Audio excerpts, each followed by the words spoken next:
Years ago, I was perusing my parents' scrapbooks and came across a patch of Life Raft signed by G.H.W. Bush and 5 other rescued airmen in 1944.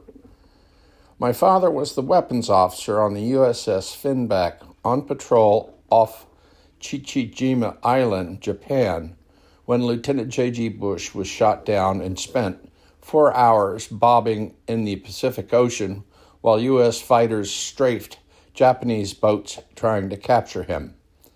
Imagine his surprise when a U.S. sub surfaced to his rescue. The patch I found now resides in the Naval Aviation Museum in Pensacola, Florida, having been donated by my mother. This video demonstrates the outrageous cowardice of the Japanese attack on Pearl Harbor fleet in the early hours of a Sunday morning.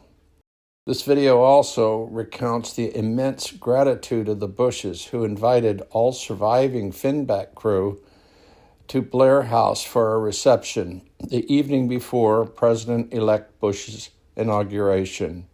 Like many wartime pilots, Lieutenant Junior Grade Bush named his airplane after a girl back home. Only he had to call it Barbara 3 because he had lost his first 2 planes, one in training and one to enemy fire. That's how dangerous flying was in World War II. There were 16 pilots in Lieutenant J.G. Bush's squadron. His service records show Cadet Bush was average in flight school. One instructor described him as somewhat eccentric.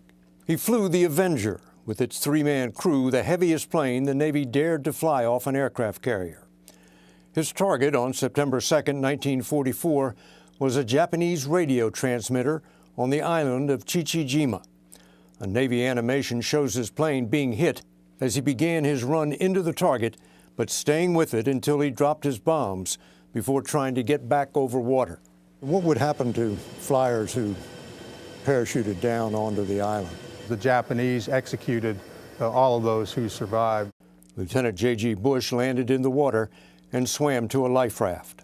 The Japanese came out after him. Some fighters from the flight were able to strafe the Japanese boats and keep them away during the 4 hours that Bush was actually in the water.